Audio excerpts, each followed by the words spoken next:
오늘 하나님의 말씀을 함께 나누는데요. 먼저 인사를 드려야 될 것 같습니다. 늘 그렇지만 지난 한 주가 유난히 걱정을 부추기는 뉴스가 많았던 것 같아요. 한 주간 잘 지내셨습니까? 지난주 예배가 끝나고 집에 돌아가서 저녁 때 기사를 살폈는데 갑자기 보니까 미국 항공우주국 나사에서 긴급한 발표를 냈더라고요. 그 발표가 뭐였냐면 소행성 하나가 지구를 향해서 빠르게 돌진해 오고 있다. 그랬더니 그 기사가 발표된 이후에 전 세계에서 각국의 사람들이 반응했는데 언론들도 뭐라고 반응했냐면 지구 종말이 올 수도 있다. 뭐 이런 경고를 내놔서 사람들을 깜짝 놀라게 하고 어떤 사람은 잠을 못 잤다. 뭐 이런 사람들이 있더라고요. 저도 유심히 지켜봤습니다. 다행히 지난 금요일 22일 금요일 아침 6시 45분에 소행성 1317 9호가 615만 킬로까지 지구에 근접했다가 비껴갔습니다. 다행이죠. 이 소행성이 지구와 충돌할 확률이 얼마였을까요? 28억 분의 1이었습니다. 정보가 너무 많아서 염려인 것 같아요.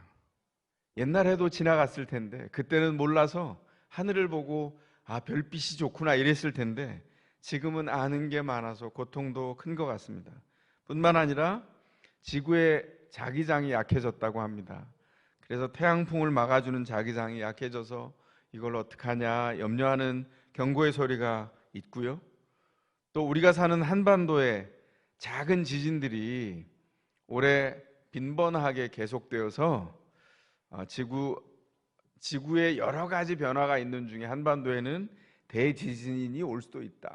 독일의 언론이 그리고 지진학자들이 그렇게 경고했다는 거예요.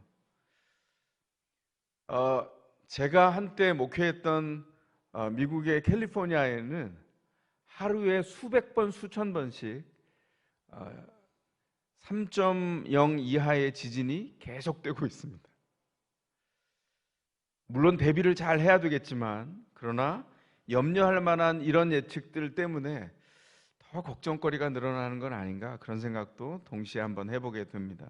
코로나19도 그렇습니다. 불안에 대한 걱정이 일상화된 세상에 우리가 지금 살고 있습니다. 엘리야가 활동하던 시절은 어땠을까요?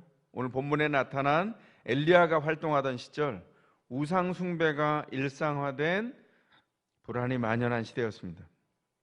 하나님을 떠난 그 사람들에게 하나님이 사랑하는 사람들을 각성시키려고 국경 분쟁과 기근이 하루를 멀다 하고 찾아왔습니다.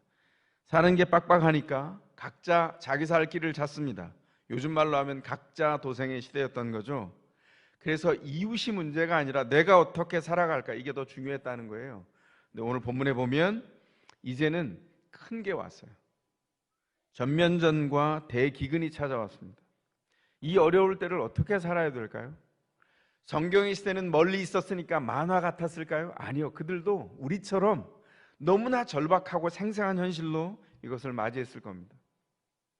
시리아 특별기동대가 엘리사를 표적 살해하기 위해서 공격해 들어온 때가 얼마 전이었어요. 이 본문에 보면. 그런데 하나님의 은혜를 입고 사마리아 한복판에서 식사를 하고 돌아간 게 얼마 전이었습니다. 그런데 그 은혜 식사를 까맣게 잊어버리고 어떻게 했다고요? 베나닷이 이제는 전군을 이끌고 전면전으로 북왕국에 쳐들어왔습니다. 사마리아 성 수도를 포위했어요. 위기입니다. 어떻게 살아야 될까요? 먼저 상황만 보면 죽습니다. 이 본문 안에 북왕국의 사마리아에 살고 있는 왕을 비롯한 모든 사람들이 지금 초점이 어디에 가 있죠? 상황에 가 있습니다. 그들의 상황을 따라가 볼까요? 상황이 보이십니까? 북왕국 서울 사마리아가 7년 동안 포위됐습니다. 무려 7년 동안. 어디 나와 있죠? 문맥을 통해서 보면 8장이 증거입니다. 7년 동안 포위가 되어 있는 동안에 먹을 게 동났어요. 사마리아가 실력이 좋죠. 북왕국의 특징이 건국 초기에서부터 수도를 비롯한 굉장히 많은 도시들을 요새화했다는 거예요. 성이 두꺼울 뿐만 아니라 소위 말해서 군량미를 저장해 놓는 일도 너무나 탄탄했습니다. 어떻게 알 수 있냐고요? 우리의 역사 500년 전에 이 땅에서 일어났던 임진왜란 때 어땠죠? 임진왜란 전 100년 동안 조선이 풍요로운 나라였어요. 그래서 먹거리가 어마어마하게 풍부했습니다. 기록에 나와 있는 것에 의하면. 그런데 임진왜란 2년 차가 되었을 때 어땠을까요? 소 한 마리를 쌀 한 마리에 팔았어요. 그 기록에 나와 있는 겁니다. 그리고 보물 같은 것은 팔래야 살 사람이 없었고요. 그리고 사실은 조금 지저분하게 느껴지는 과거에 있었던 역사를 들자면 조선을 도우려고 왔던 명나라의 군사들, 그들이 오히려 그 어려운 형편을 수탈해가지고 먹을 걸 다 뺏어갔습니다. 먹을 걸 가져가서 술을 빚게 하고 그 술을 먹고 취해서 성 밖을 비틀비틀 비척거리면서 걸어다니는 병사들이 있었어요. 근데 기록에 보면 여기 수치스러운 기록이 나옵니다. 명나라 병사가 술을 취해서 비척거리고 가면 사람들이 벌떼처럼 모여서 그 뒤를 따라갔다는 거예요. 왜 그랬을까요? 그렇게 하다가 명나라 병사가 구토를 하게 되면 사람들이 파리떼처럼 달려들어서 구토물을 먹었다는 거예요. 움켜쥐고. 더 놀라운 일은 약한 사람들은 그걸 먹지 못해서 먹지 못해 분해서 울음을 터뜨렸다는 기록이 나와 있어요. 500년 전에 이 땅에서 벌어진 일입니다. 우린 누구죠? 그 어려운 형편에서 살아남은 자들의 후손들이에요. 하나님께서 하나님이 없는 시대에 무엇을 경험할 수 있는지를 가까운 역사를 통해서 보여준 거예요. 제가 청년 시절에 이 역사의 기록을 처음 읽고 한동안 멍했습니다. 어떻게 해야 되지? 이 기록을 성서로 본 조선 역사라고 성경적 세계관으로 보려고 했던 한 사람을 통해서 이걸 기록한 걸 제가 접했습니다. 그분이 이렇게 질문 던졌어요. 당신은 그 후손으로 살아남았는데 하나님이 여러분을 살려주셨습니다. 여러분은 무엇을 해야 합니까? 이렇게 질문했어요. 여러분에게 질문을 고스란히 돌려드립니다. 우리는 무엇을 해야 될까요? 사마리 성으로 다시 한번 돌아옵니다. 2년째 임진왜란 때 아무것도 없는, 전국토에 아무것도 없는 때가 됐다면 7년 동안 사마리아 성 하나가 포위됐는데 계속해서 먹고 살 게 있었다는 거예요. 본문에 기록된 것은 7년째의 이야기입니다. 먹을 게 동나서 기근에 시달리는데 물가가, 인플레가 너무너무 상상하지 못하게 물가가 치솟았어요. 당나귀 머리 하나가 은 80세겔, 지금으로 하면 은 1kg를 줘야 당나귀 머리 하나를 살 수 있었다는 거예요. 더 놀라운 건 뭔지 아세요? 이스라엘 사람들이 당나귀 머리는 먹지 않았습니다. 왜냐하면 당나귀는 부정한 동물이어서 먹을 수 없는 고기예요. 그런데 몸통이 아니라 머리 하나를 사는데도 은 1kg를 줘야 되는 어마어마한 살인 물가에 시달렸다는 거예요.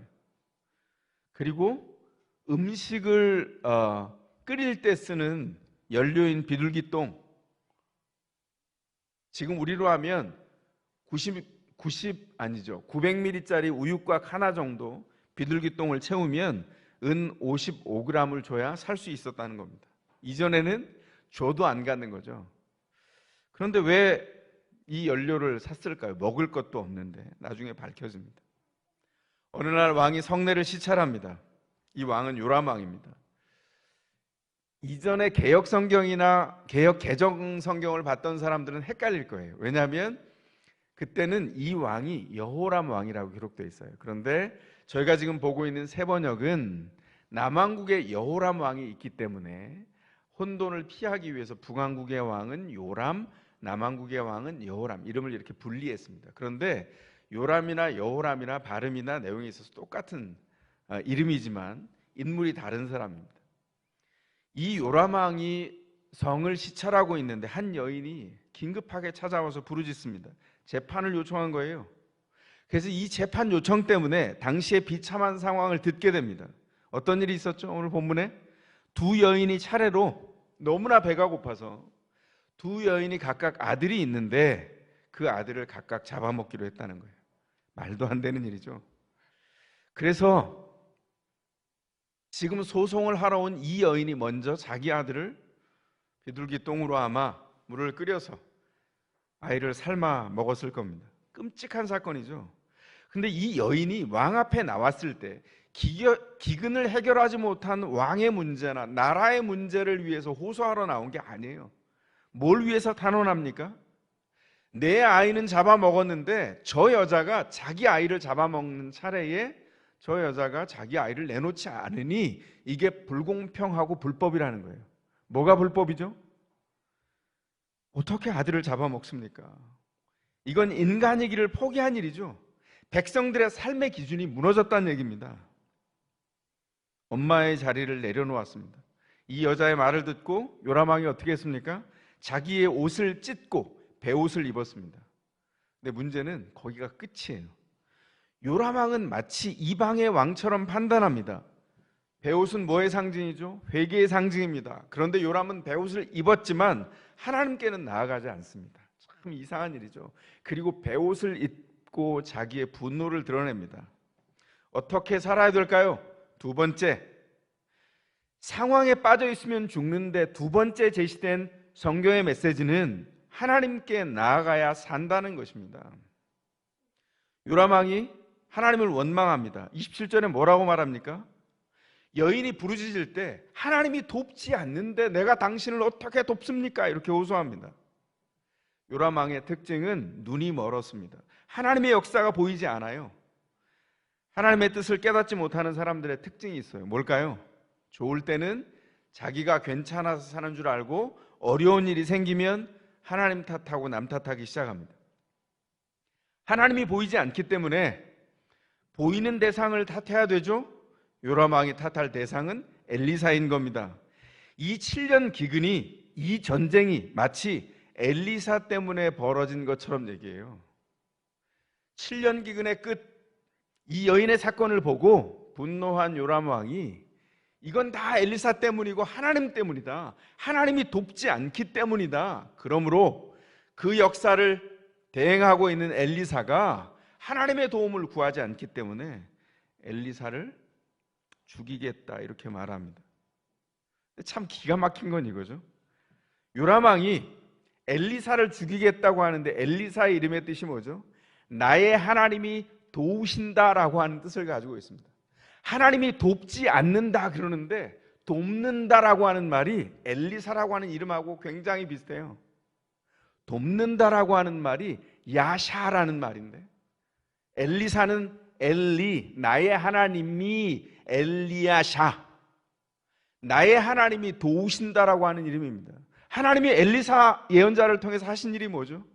하나님께 전혀 도움을 구하지 않고 있는 백성들을 향해서 하나님만이 너희 인생을 도우신다, 하나님만이 너희 인생의 희망이다, 이것을 끊임없이 보여주셨어요.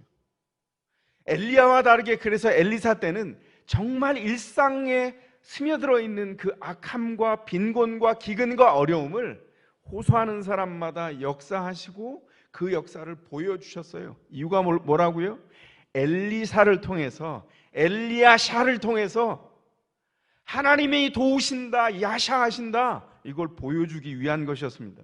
그런데 요람왕은 하나님이 도우신다라고 하는 이름의 뜻을 가진 이 엘리사를 통해서 하나님의 역사가 이루어지는 것을 여러 번 본 증인입니다. 그런데 하나님께 나아가지 않습니다. 어려움이 생기니까 하나님을 탓합니다. 이러면 희망이 없는 겁니다. 깨달아야 합니다. 이 기근과 전쟁 그리고 아이를 먹는 이 끔찍한 사건까지가 이미 예견된 것이라는 거죠. 왕이 성경을 보지 않으니까 하나님의 뜻에 무지하고 문제 해결하는 데 무능력합니다. 원래 이스라엘의 왕은 무엇을 해야 되는 게 첫 번째 직무입니까? 먼저 성경을 가까이 두고 성경을 읽고 암송하고 성경에 붙어있는 사람이 돼야 돼요. 성경 박사가 되라는 뜻입니까? 아닙니다. 성경을 밥처럼 먹으면서 하나님의 뜻이 이 땅에 어떻게 이루어지는지를 근거해서 생각하도록 부르신 사람이 왕이에요. 신명기 17장에 나와 있습니다. 나중에 한번 보시기 바랍니다. 그래서 왕은 무엇을 해야 됩니까? 성경을 근거해서 생각하면서 외교를 중심으로 해서 아내를 많이 두지 않고 하나님 말고 다른 것을 의지하는 군마를 더 예비하는 일을 금지해야 된다고 성경이 기록합니다. 그렇게 하지 않으면 어떤 일이 벌어지죠? 이런 끔찍한 일이 벌어진다는 거예요. 성경이 뭐라 그러죠? 하나님이 누굽니까? 하나님은 복 주시는 분이에요. 언제요? 주님께 순종하면 풍성한 하늘 창고를 여시고 철마다 공급하신다. 필요한 때마다 공급하신다. 어디 나와 있습니까? 신명기 28장에 나와 있는 언약입니다. 그런데 언제 전쟁이 옵니까? 언제 기근이 옵니까? 하나님의 말씀에 불순종하면 이 저주가 닥친다고 말합니다. 불순종을 하면 성에 있어도 저주를 받고 들에 나가도 저주를 받는다는 거예요. 무슨 말입니까? 고대에는 성에 있는다는 게 무슨 뜻이냐면 이미 준비된 방비된 외적을 막을 안전과 보호막 안에 산다는 거예요. 그러면 안전하겠죠? 아니요. 불순종하면 그 장막 안에 안전판이 있어도 저주를 받고 아무것도 없는 들에 나가도 저주를 받는다는 겁니다. 나가도 저주를 받고 들어와도 저주를 받고 자녀들과 소와 양도 저주를 받고 하나님께서 주신 복을 하나도 누릴 수가 없다는 거예요. 왜 그렇습니까? 주님을 잊어버렸기 때문입니다. 그러면 순식간에 망한다고 신명기 28장은 얘기하고 있어요. 주님께서 폐병과 열병과 염증과 무더위와 한발과 열풍과 썩는 재앙을 통해서 망할 때까지 치시겠다. 주님의 사랑에 성실한 그분이 불순종하게 되면 망할 때까지 치시겠다는 거예요. 왜냐하면 하나님과 떨어진, 아까 언약가족 설교를 통해서 들으셨죠? 그거 제 예화인데 코드가 빠진 냉장고, 죄는 하나님과의 연결이 끊어진 코드가 빠진 냉장고 같아요. 냉장고 성능이 아무리 좋아도 아무 소용이 없습니다. 10년 전쯤에 앙드레김 냉장고가 나온 적이 있어요. 너무 비싼 냉장고입니다. 그래봐야 소용없어요. 한 칸으로 열리고 두 칸으로 열리고 위아래 열리고 냉각 기술이 얼마나 좋고 아무리 자랑해봐야 간단한 것 하나 연결되어 있는 코드 하나 빠지면 냉장고는 무용지물입니다. 하나님 앞에 연결된 것이 끊어지면 인생은 그 자리에서 끝난 거예요. 하나님께서 성경을 통해서 계속 말씀하는 겁니다. 순종이 뭐죠? 붙어 있으라는 거예요. 불순종이 뭡니까? 냉장고 코드를 빼는 겁니다. 불순종이 일어나면 이 어마어마한 현실이 닥친다는 거예요. 하늘이 노수로 변하고 땅이 쇠로 변해서 하늘은 비를 내리지 않고 땅은 곡식이 나지 않습니다. 성을 에워싸고 적군이 쳐들어와서 먹을 게 떨어지면 자기 아이의 살을 먹을 거라고 신명기 28장 53절에 이미 성경을 통해서 주님이 예언하셨어요. 왜 끝까지 어려운 일을 닥쳐 막판에 가서야 찍어 먹어보고 알아야 느낄까요? 그 고통 당하지 않아도 괜찮습니다. 주님 앞에 나온다면 주께서 주님 앞에 붙어 있어 살아간다면 너희와 함께 동행하여서 나의 하나님이 나를 도우신다는 것을 고백하고 경험하여 살게 하겠다. 이 어려운 때에도 주님께서 엘리사 예언자를 두셔서 주님이 증거하신 일이 바로 이것입니다. 엘리사를 통해서 전쟁과 기근의 땅에 하나님의 은혜가 하나님만이 도우시고 하나님만이 이스라엘의 군대이시다 끊임없이 증거하셨어요. 뭘 하려고요? 한 사람 한 사람이 주님 앞에 돌아와서 주님께 붙어 살게 하시려고 그렇게 하셨습니다. 시리아 특공대를 보내서 엘리사가 표적 살해되려고 하는 그 위험한 때에 엘리사의 종은 들었어요. 부들부들 떨면서 두려워했습니다. 왜냐하면 중무장한 수많은 병사들이 말을 타고 말발굽 소리가 들려오고 병장기 부딪히는 소리, 병거 소리 공중에 가득했습니다. 병거는요, 지금으로 하면 탱크예요. 병거 한 대가 거의 한 대대와 같았습니다. 가득 찼습니다. 그 광경을 보고 겁에 질려서 엘리사에게 와서 신음합니다. 어떻게 합니까, 주인님? 엘리사가 너무나 태연하게 뭐라 그러죠? 두려워 마라. 쟤들보다 우리 편이 많아. 이렇게 말해요. 6장 16절에 나와 있습니다. 그리고 엘리사가 기도해서 눈 떠 보게 한 영적인 현실이 뭐죠? 눈 떠서 보기 시작했어요. 엘리사가 기도했더니 나의 하나님이 도우시는 것을 눈 떠 보았더니 새로운 현실이 펼쳐져요. 원래의 현실은 두려움이 가득한데 새로운 현실은 뭐가 있었죠? 온 산과 온 언덕에 하나님의 군대가 가득했습니다. 이스라엘의 병거와 마병이었던 엘리야, 불병거와 불말로 승천케 하셨던 그 하나님의 군대가 이제 불말과 불병거로 하나님의 군대로 그곳에 있는 것을 보게 되었다는 거예요. 이 권능의 하나님이 보이십니까? 나의 하나님이 도우신다. 온 생애로 기도한 엘리사를 통해서 나타나신 하나님의 역사가 바로 이것입니다. 이 하나님께 우리가 할 일이 하나 있습니다. 뭘까요? 지금 내가 교회를 오래 다녔다고 해도, 믿음 안에 나왔다고 해도 지금 낙담을 할 만한, 내가 걱정으로 가득 차서 어깨가 무거워진 나의 짐들이 있습니다. 그것 때문에 마음이 상한 마음이 있어요. 어떻게 해야 된다고요? 하나님과 관계가 끊어지면 그 상한 마음이 그냥 인생 자체를 상하게 합니다. 왜요? 특징이 뭐죠? 인생이 상했는데 걱정이 가득한데 그 걱정을 가지고 하나님께 안 나와요. 어떻게 하라는 겁니까? 상한 마음을 가지고 하나님께 나오라는 거예요. 왜 슬픈데 걱정이 가득한데 하나님께 가지고 나오지 않습니까? 하나님께 가지고 나올 수 없는 슬픔은 무능력한 슬픔이에요. 그 슬픔은 어떤 생명도 만들지 못합니다. 그 걱정은 어떤 것도 만들지 못해요. 기도가 증발된 슬픔, 기도가 사라진 푸념과 걱정들, 더 깊은 절망만 줄 뿐이에요. 어떻게 하라고요? 주님 앞에 기도하라고요. 또 어떤 분이 말씀합니다. 아니, 목사님, 기도했는데 주님이 응답해 주시지 않아요. 제가 복잡할 때 단순한 대답을 드립니다. 응답이 안 된 게 아니라 더디 주시는 거예요. 하나님은 응답 안 하신 적이 없어요. 마치 이런 것과 똑같습니다. 이빨이 썩어서 거뭇거뭇 드러나고 있는 4살짜리 아이가 사탕 달라고 초콜릿 달라고 부모에게 손 내밀면 어떻게 하죠? 안 주죠. 그 거절입니까? 그 부모의 최선의 응답입니다. 더 좋은 것을 주기 위해서 우리 하나님은 이 땅의 부모보다 훨씬 더 정밀합니다. 정교하십니다. 정확하십니다. 우리의 간구보다 더 깊고 뛰어난 최선으로 하나님의 가장 적절한 타이밍에 우리에게 응답해 주십니다. 그걸 믿으십니까? 우리는 기도로 가는 슬픔을 품어야 돼요. 내가 하나님과 연결되지 않으면 도무지 아무것도 할 수 없는 존재라는 것, 내가 그동안 하나님 없이도 할 수 있었다는 그 힘과 능력의 가능성은 아무것도 아니었다는 것을 품고 주님 앞에 나아가는 겁니다. 주님과 연결되기를 원합니다. 누군가를 탓하는 마음을 내려놓고 하나님께 나아가도록 주께서 우리를 부르시고 계십니다. 이 전쟁과 영적 기근의 시대, 우상 숭배가 일상화된 이 시대의 희망은 하나입니다. 하나님이 우리를 도우신다, 이것을 아는 일입니다. 주님은 엘리사라는 작은 인생을 통해서 일하셨습니다. 엘리사가 커 보이는 이유가 뭐죠? 그를 인도하신 하나님이 크시기 때문이에요.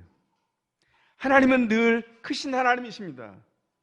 크신 하나님이 언제 보이죠? 우리가 작아질 때 보여요. 주님과 연결될 때 우리는 작아집니다. 그건 불행한 게 아니에요. 주님의 큰 은혜를 입기 위한 과정입니다. 어떤 상황에도 우리 주님이 살아계십니다. 이제 우리 차례죠. 주님을 의지하고 기도할 일이 우리에게 남아 있습니다. 주님의 은혜에 붙어 있는 일, 그 일이 계속된다면 그 사람의 일상을 타고 살아계신 임재가 세상 가운데 나타나게 될 겁니다. 그 하나님의 임재가 나타나는 일상의 주인공이 저와 여러분이었으면 좋겠습니다. 엘리사가 말합니다. 내일 이맘때쯤에, 세상에서 내일 이맘때쯤은 가장 예측할 수 없는 시간이에요. 세상에서 내일을 예측할 수 있으면 그 사람 떼돈 벌겠죠. 누구나 예측을 원합니다. 그러나 내일만큼은 가장 불안한 시간 없습니다. 걱정 가득한 시간입니다. 그런데 걱정하면 해결될까요? 팁의 속담에도 있죠. 걱정해서 걱정이 없으면 걱정이 없겠네. 제가 제일 좋아하는 속담 중에 하나입니다. 참 기가 막히게 유학하지 않았습니까? 걱정해서 걱정이 없으면 걱정이 없겠네. 무슨 말입니까? 사람들이 걱정할 거리를 리스트를 만들어 놓고 걱정할 만큼 삶은 그렇게 녹록하지 않다는 거예요. 이 사람들에게 이 이야기는 믿을 수 없는 일입니다. 그러나 믿음은 합니다. 내일 이맘때쯤에 사마리아 성문 앞에서 정상적인 상거래가 이루어져서 고운 밀과 보리가 7년 전에 거래된 것처럼 정상거래가 일어날 거다. 7년 동안 하루같이 나빠졌는데 어떻게 내일 이맘때쯤 그런 일이 벌어진다는 거예요. 엘리사가 선언한 내일은 하나님의 임재의 시간입니다. 오늘 7년 기근을 끌어안고 사마리아 성 안에 살면서 하나님께 나아가는 자들의 시간이에요. 하나님이 계실 때, 하나님이 도우시는 것을 경험할 때 정상적인 일상이 회복되기 시작합니다. 오늘 여러분이 감당하고 있는 사마리아 성은 어디입니까? 어디여도 상관이 없습니다. 기억하십시오. 하나님이 도우신다. 이 미친 인플레의 7년째 기근입니다. 땅의 상황만 보는 사람들에게 이건 헛소리에 불과하죠. 7년 내내 없던 풍요가 어떻게 내일 이맘때쯤 온다는 겁니까? 이게 말이 됩니까? 그래서 그 사람들을 대표해서 요람 왕의 시종무관이 이렇게 말하죠. 비록 여호와 하나님이 하늘에 있는 창고문을 여신다고 할지라도 그런 일은 일어나지 않습니다. 기가 막히죠. 이 사람은 신명기 28장에 나오는 축복 언약을 알고 있는 사람이에요. 신명기 28장에 하나님의 축복할 때 하늘에 있는 창고문을 열고 복을 부으신다고 말씀하셨거든요. 그런 일은 일어나지 않는다는 거예요. 이 상황을 7년 경험하고 보니까 내 경험칙에 의하면 신명기에 나와 있는 그 언약은 이미 끝났다, 폐기되었다 이렇게 말합니다. 그렇습니까? 하나님의 말씀은 1.1획도 땅에 떨어지지 않습니다. 기도를 오래 했던 사람들이 느끼는 무서움이 있어요. 그게 뭔지 아세요? 거룩한 공포가 있습니다. 오래전에 기도했던 것 기억해 보니까 신음처럼 탄원하는 것도 하나님이 언젠가 너무나 정교하고 정확하게 응답하셨다는 것을 알게 됩니다. 하나님이 살아계셔서 그 언약을 반드시 지키십니다. 성경에 말씀하셨어요. 이 시종무관은 축복 언약을 압니다. 말씀을 아는데 지식으로 알아요. 그래서 하나님을 믿지 않습니다. 상황만 본다면 이 사람 말이 맞지요? 그런데 틀렸습니다. 믿음은 봅니다. 새로운 현실이 옵니다. 하나님이 거기 계십니다. 그래서 이 시종무관은 하나님이 임재한 새로운 시대를 맞이할 자격이 없어요. 그래서 성문 앞에서 일이 일어난 것을 보지만 먹지는 못할 거다. 엘리사가 예언하고 그 일은 이루어졌죠. 사람들에게 짓밟혀서 음식을 구하는 사람들에게 짓밟혀서 그 성문 앞에서 눈으로 보고 그 자리에서 죽습니다. 하나님을 믿는 자만 삽니다. 하나님이 우리를 찾아오시는 때는 늘 새로운 시대입니다. 불안에 대한 걱정이 일상화된 시대를 사는 우리가 할 일이 무엇입니까? 바로 얼마 전에 불말과 불병거로 역사하신 그 하나님을 기억하는 일입니다. 신자에게 좋은 점이 있어요. 그게 뭐죠? 어려운 때에도 기억하면 주님이 살아 역사하셨던 때가 있습니다. 그 증거를 가지고 오늘도 주님을 붙들고 주님 앞에 나아가 주님과 연결됩니다. 왜냐하면 구원이 오직 하나님께로부터 오기 때문입니다. 우리는 언제나 상황에 무기력합니다. 무능력합니다. 늘 초보예요. 30살이 됐으면 30년 초보고 40살이 됐으면 40년 초보고 50이 됐으면 50년 초보고요. 60이 됐으면 60년 초보입니다. 우리 다 초보입니다. 그러나 믿음은 이 상황을 넘어서요. 신자는 자기 힘으로 살지 않고 주신 힘으로 살아갑니다. 사실 신자가 이 공격을 통해서 불안에 빠지게 된 것은 외부에서 몰려온 적 시리아 때문이 아니고 하나님의 임재와 권능을 보지 못한 자기 자신의 무능력 때문이었습니다. 눈 떠 보지 못하는 무능력, 멈추지 않는 우상 숭배 때문에 이 일을 당한 겁니다. 멈추지 않는 통장 숭배, 멈추지 않는 건강 숭배, 멈추지 않는 걱정 숭배를 버려야 하죠. 주님께서 이렇게 말씀합니다.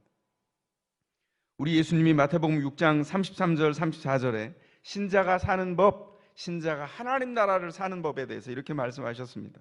너희는 먼저 그의 나라와 그의 의를 구하라. 그리하면 이 모든 것을 더하여 주시리라. 그러므로 내일 일은 걱정하지 말아라. 내일 걱정은 내일이 맡아서 할 것이다. 한날의 괴로움은 그날에 겪는 것으로 족하다. 이렇게 말씀하셨어요. 이 일상이 가능한 이유가 뭘까요? 걱정을 하지 말라 그러면 걱정하지 말아야죠. 주님의 명령입니다. 걱정하지 않을 수 있는 이 일상 어떻게 가능할까요? 33절 때문입니다. 어떻게 하라고요? 먼저 하나님 나라를 구하라고요. 하나님 나라를 먼저 구하는 게 뭡니까? 이거죠. 하나님이 내 삶에서 기뻐하는 판단이 뭘까? 하나님이 내 삶에서 기뻐하는 마음이 뭘까? 그러면 그 마음에 머무는 겁니다. 기뻐하는 판단이 뭘까? 기뻐하는 길이 뭘까? 알게 된다면 그 길을 가는 거죠. 먼저 하나님 나라를 구하고 하나님이 원하는 생각, 하나님이 원하는 마음, 하나님이 원하는 행동으로 걸어가는 것, 그게 하나님 나라를 구하는 삶입니다. 걱정 없이 사는 일은 불가능하죠. 삶이 만만치 않기 때문입니다. 그러나 믿음은 합니다. 무엇을요? 걱정 없는 삶을 살아갑니다. 왜냐하면 지금 나와 있는 마태복음 6장 예수님의 말씀을 근거해서 보자면 걱정은 우리가 하는 게 아니라 우리는 맡기고 하나님이 하신다는 거예요. 그러면 어떻게 할까요? 신자는 먼저 걱정을 주님께 맡기고 우리가 할 일은 뭐예요? 최선을 다해서 일상을 살아가는 겁니다. 따라 하시기 바랍니다. 하나님께 걱정을 맡겼으니 걱정이 없겠네. 한 번 더 따라합니다. 하나님께 걱정을 맡겼으니 걱정이 없겠네. 가능하신 분들은 그 믿음으로 일어나시기 바랍니다.